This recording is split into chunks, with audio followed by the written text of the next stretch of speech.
Hi, everybody. Welcome to another Sunday Bible verse coffee lounge talk.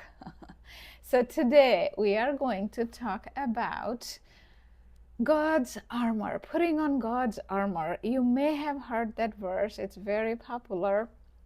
And I'm going to share a little bit of story how that connects with this verse. You guys know what I do is I take one or two verses and I share with you how that connected with my recent days of synchronicity.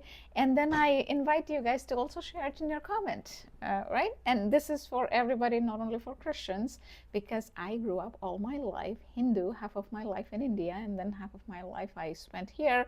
Few years ago, I lost my marriage and job in the same month, and after that, series of unexplainable events got me into Christianity. But I don't try to convert anybody. I tell you to follow anything, universe, higher power, any God, whatever resonates with you, but go so deep that there is no trace of doubt. And I don't try to convert because, in my opinion, trying to convert is a control, right? So Jesus showed the way, but he never said try to control somebody. Okay, that's my belief. Now, so today's verse is Ephesians 6:10-11. Ephesians 6:10-11. The verse is, finally, be strong in the Lord and in the strength of his might. That's 6:10. Finally, be strong in the Lord and in the strength of his might. And 6:11. Put on the whole armor of God, that you may be able to stand against the wiles of the devil. Basically, put in the God's armor and you will be able to withstand the devil, the enemy, the negativity, all of that. So recently, there were different things that were leading me to watch the Paul movie on Amazon Prime. If you have Amazon Prime, you know there are two movies. One is called Paul, another is called Saul. If you guys didn't know already, Paul, his original name was Saul. It's not the King Saul. King Saul is an Old Testament, and this is the New Testament. Paul, who wrote almost half of the New Testament, his original name was Saul. He was against Jesus. He was persecuting a lot of people before who were following Jesus, but later God showed up.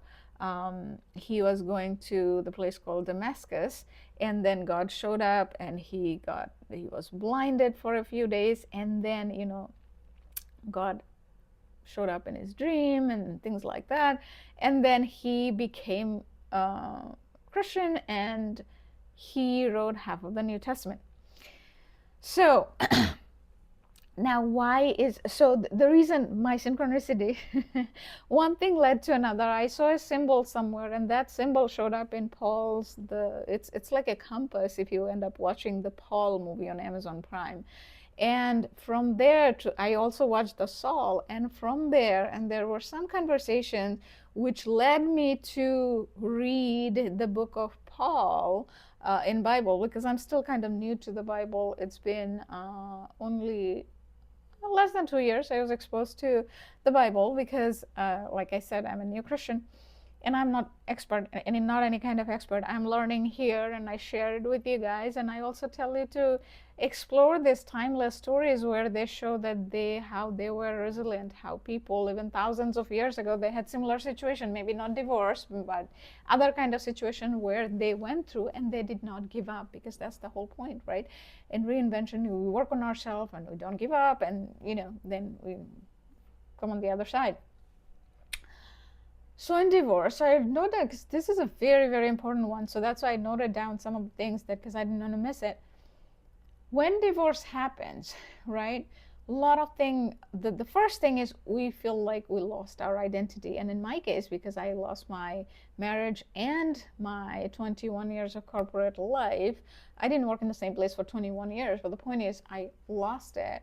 At the same time, and both was pretty sudden. I was working 24/7, I lost my job, and the marriage also happened suddenly. So it's like all of a sudden the ground underneath me felt like I was in a free fall. So if you need coffee, just pause the video, go get your coffee. So good. If you stay present, you know the taste of the coffee, a little bit bitterness, a little bit sweet, and I use cream and sugar.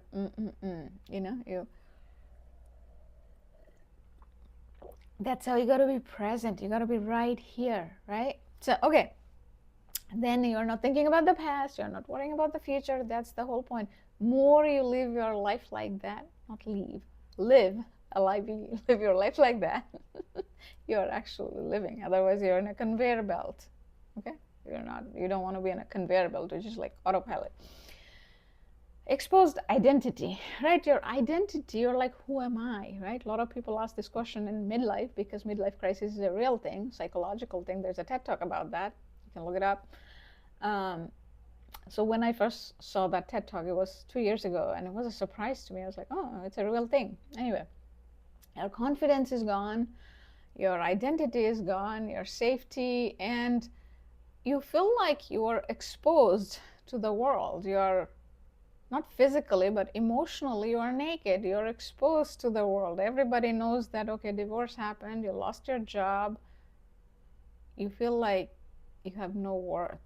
But then as you are becoming, not only in the early days, even later, I even have people now who judge me, but I don't care because I have gotten to a point that I don't look for anybody's validation.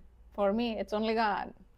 Only person I need validation is from God. For you, it could be universe or higher power, your higher self. Only person you need your acceptance is from you. Nobody else. Nobody else. Zero, zippy. Nobody else. All of the pain and sadness and suffering comes from trying to fulfill others' need, right? Because you got to be authentic to yourself first before trying to make anyone else happy. Because if you don't make yourself happy, guess what? Because we are made of flesh and blood. No matter, so I'm training myself to love the Judas. You know what I mean? So loving Jesus is easy. Loving the people who are Judas in your life, the hardest.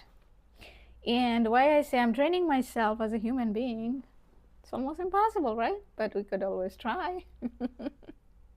I have a video about that on this playlist of this Sunday's Bible Verse Coffee Lounge Talk. You guys can look it up. I'll put the playlist link down. It's also on my website. My website is here, Midlife, Reinvention.co.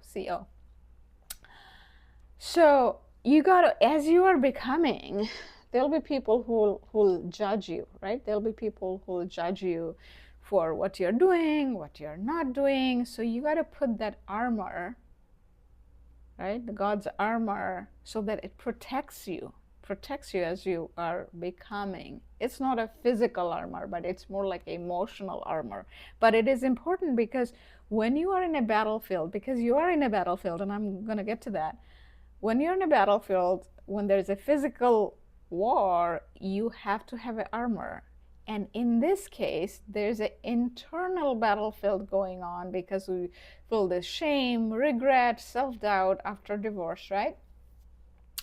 And the battlefield is going on here. And you guys know what I talk about in our critic and in our coach. You can, if you're a Christian, you can also think about this as a devil and the Holy Spirit. Both lives in our mind, we like it or not, right? So the devil, the Holy Spirit, there's like a constant battle going on in our mind. You can call it me versus me, or for your case, it's you versus you. Because there is no fight going on. When you think of emotional perspective, there is no fight outside. If somebody said something and they're done. Somebody may have said something 30 years ago. Somebody may have said something 5 days ago. That's done. But this devil or the inner critic is still holding on and replaying that story in your mind, right? Replaying that story. But the inner coach or the Holy Spirit, if you surrender, give it to the inner coach or the Holy Spirit, your higher self, universe, divine, whatever resonates with you, right? Then good thing happens. Then really good thing happens. If you see my videos from 2024 until now, I could not have imagined this life even in my wildest dreams. And I say it very humbly because I surrendered, my friend. I surrendered. It was one day at a time. Even at this time 2 years ago, the path was so dark, so dark. Probably only reason I made it through is, not probably, only reason I made it through, because for my daughter, she was 7. She just turned 8 then. I had to figure out a way to keep going for her, because when I was young, when I was 6 years old, my dad died. It was a natural death, but I did not realize the impact of it until a long time later. When I was in my late 30s is when I realized that there was an impact. And I had lots of love from my mom. She gave me unconditional love, and I even still feel it. She's in India and I'm here. And she has that much love for me, and I'm the youngest of 6 kids. So my family loved me a lot, but there is this emptiness that you would feel because you see other people have both parents, majority of them, right? So you feel that emptiness. And I was like, I still remember that look on my daughter's face. She was sleeping, and I was like, I'm gonna make it through. I'm gonna make it through for her. I just didn't know how, right? So I had to just keep going, one day at a time, one day at a time. It was very dark, and I didn't know how long it will take for me to get to the light. But the light showed up, my friends. Light showed up, and when it did, it was so bright. I have never seen it this bright, and I felt so grateful that it is still showing up. And God keeps showing me signs. You call it synchronicity, signs, whatever resonates with you. They say when you are in sync with the universe or in tune with the universe, you see the signs, because the signs are always there, but we are so much in our autopilot in our life, we don't slow down and we don't see the signs. So I try my best to surrender, even now, like, I feel like nothing can stop me in the world. At the same time, the next breath is we got to surrender for it. And it's a way that I can't explain, because I did not live my life like that before, because especially in the corporate for 21 years, to achieve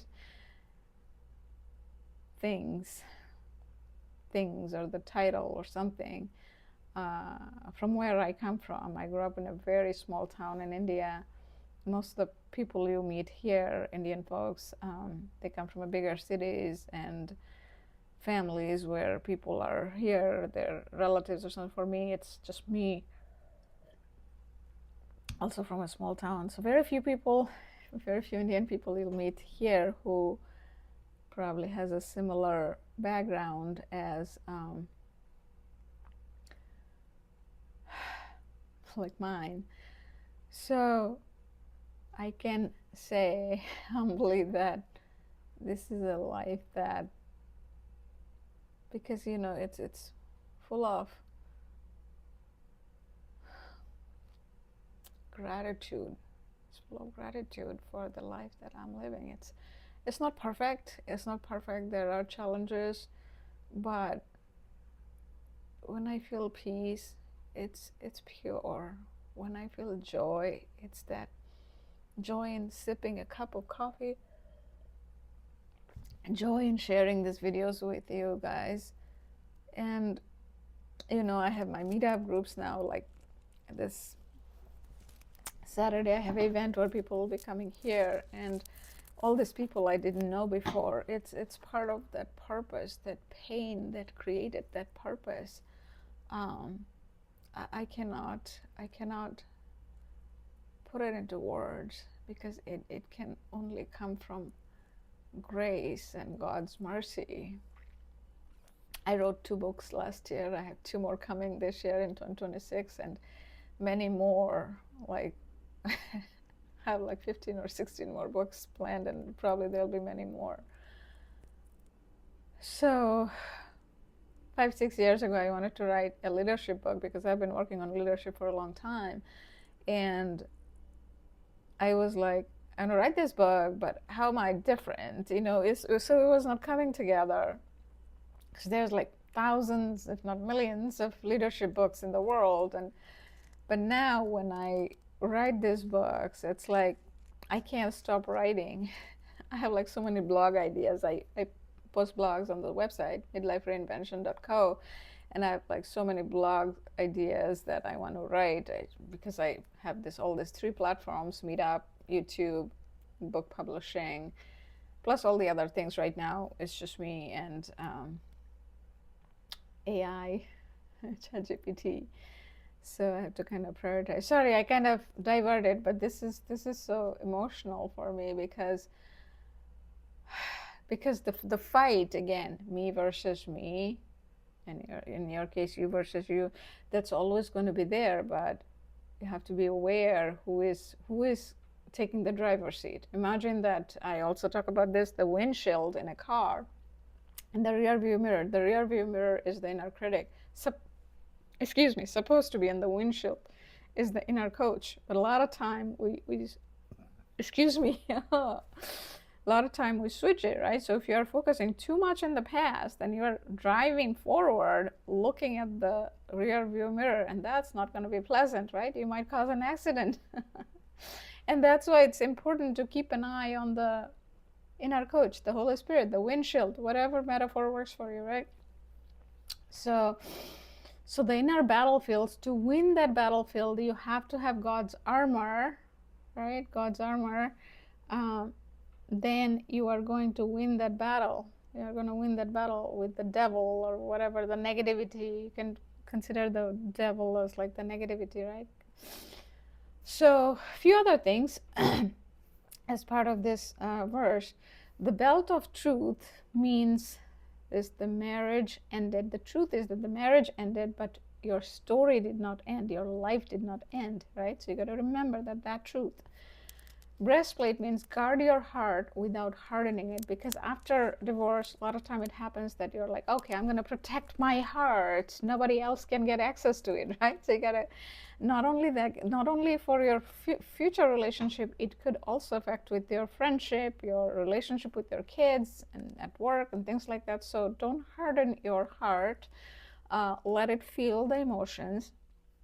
The shield of faith means believing something aligned can still come without chasing, right? And a lot of time what happens is you might get into the chasing of some prior relationship dynamic, and that happens a lot. Our subconscious tries to find a similar dynamic, relationship with a similar dynamic that was there before. So don't chase, attract, don't chase. That's the thing I share on my dating after divorce playlist. If you're interested, you can look it up.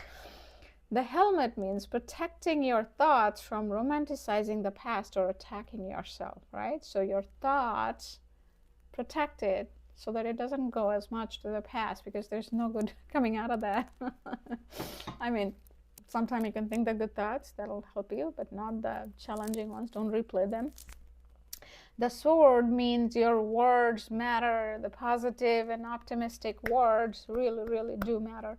Imagine saying this, you are saying, I am grateful for the sky, the tree. You can't feel bad when you are saying that. There's like no way. At the same time, I hate this thing. You cannot say that and feel good. So you see how the words can make a difference. You can't say I hate this and feel good. At the same time, you can say I'm grateful for this coffee, and you can't feel bad, right? So the words really make a big difference. And if you know my framework on my website, I have the mindfulness triangle, right? Thinking, speaking, action. I talk about how speaking is so important, the most important thing, more than thinking and action. Speaking is important. Look it up if you're interested. So from that sense, what you also want to say that I am reinventing myself. I am reinventing, instead of saying that, okay, I'm, all this happened, this is disaster, whatever. So I am rebuilding. And in Christianity, you also know, they also say, not only Christianity, there's other religion also, they say, I am is the God, right? I am rebuilding, I am reinventing. So that is going to help you. More you say those words, it is going to help you to start rebuilding. So another thing that I wrote down, because this is really important, divorce may have taken a few chapters out of your life, depending on how long you're married, maybe 5 chapters, maybe 25 chapters if you're together for 25 years. But it did not take your strength. It is not your entire life. You still may have 50 years left. You still may have 70 years left. You know, if you live 100 years and if you are 40 years old, you still have 60 years to live. Your life is not over. So reinvent it, my friends, either with your work or whatever your passion is.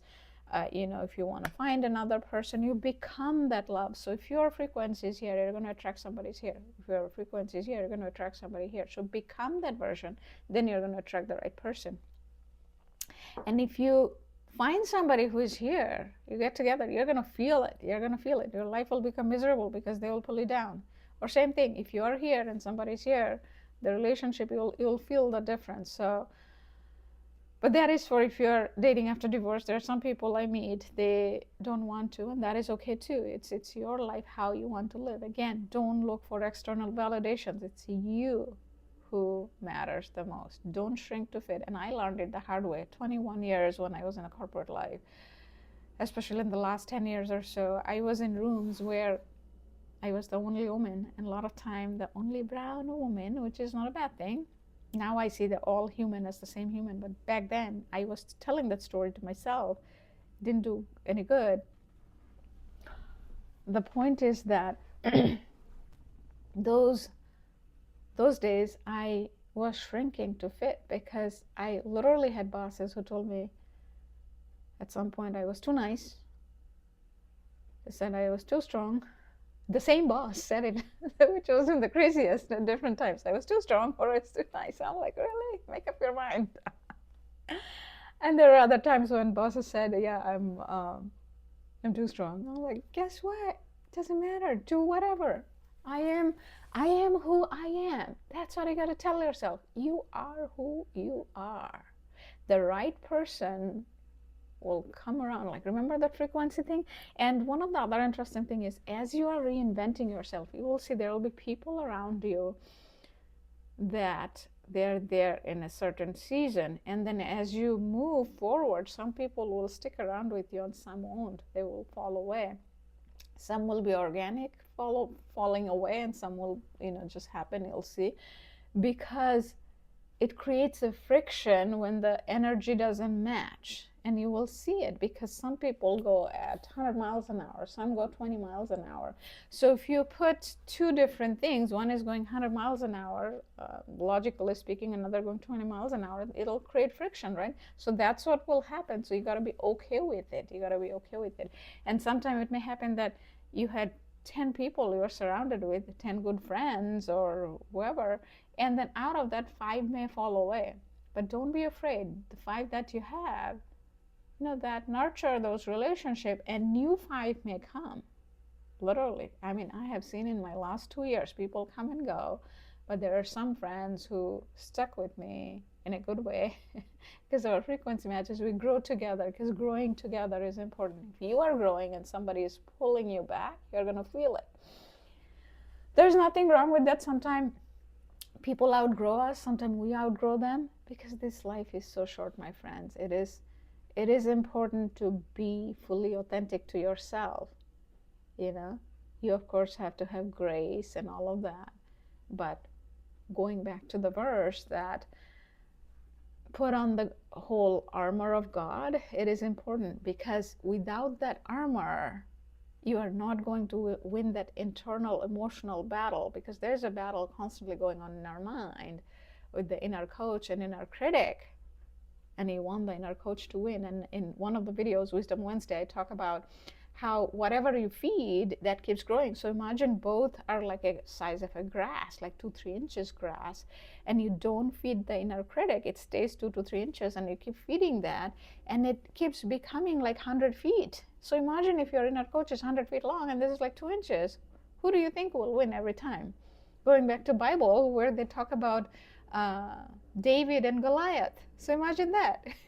If David's size was like Goliath. The size is not the point, but I bring up the example to just, you know, to make the example pretty light. So that is what we got to keep doing, right? So keep feeding the inner coach every single day.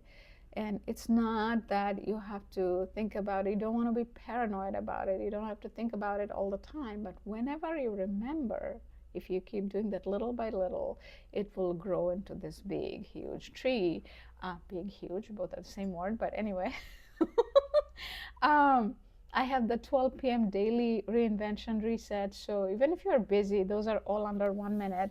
You can come back daily at 12 p.m. and share it with your friends. And sometimes I share things related to corporate world, how you can reset your day quickly so that your afternoon goes better. Sometimes they're dating after divorce related tips. Sometimes it's just as you go through separation and divorce, how you can have a quick reminder to reset yourself. Also, some are one-day challenges, which are fun. So for all of that, I have playlists. Check out my homepage on the YouTube. There's lots of different tools what could help you, because a lot of it came from my own reinvention journey, my friends. So I am just a normal person. So if I could do it, you can do it. And the path of surrendering is the most beautiful life you would ever live, right? Because when we try to hold on to something, we try to control the situation, that is so hard, because I learned it the hard way. Because when I was in my corporate, to climb the ladder, which I did, to keep climbing the ladder, I did a lot of controlling and holding. And when I let go, it is so amazing. Because imagine this, you are trying to go up at the surface of the ocean, and as you're trying to control, it's like something is pulling you down. But when you let go and release, imagine those, whatever is pulling you down has gone down to the ocean floor, and you're rising to the surface of the ocean. Can you imagine that as I said that? Like, if you're still here with the video, like you're at the surface of the ocean. And oh my God, my friends, that is what surrender feels like. And it is so amazing. So again, believe into whoever you believe in, but do it so well that you don't have any trace of doubt. Like, there is this verse, they say, like, if you have a faith the size of a seed, you can move a mountain. What I say is, my version, imagine what you can do if your faith is like the size of a mountain, right? So with that, I'm going to finish that thought. Again, goes back to the God's armor. Put on that God's armor. That's like mountain, you have a safety, security of a mountain to win that inner battle. With that, thank you for watching this video. Have some more coffee. The taste, so good. I'm a coffee drinker. I don't drink too much though. 1 in the morning, regular coffee. Sometime 1 in the afternoon, which is decaf. Don't drink too much coffee. Too much coffee is not good. Okay, comment here how you relate this verse, because it's a popular verse. How you relate this verse with your life, how you see it, or whatever may have come up as you are listening to this. I would really, really appreciate your comment. And please do share these videos with others, because we all can grow together and spread peace, joy, and love in this world, right? We can't change the whole world, but we can change the world around us little by little. And that matters, my friends. That matters. Okay? Take care. Bye.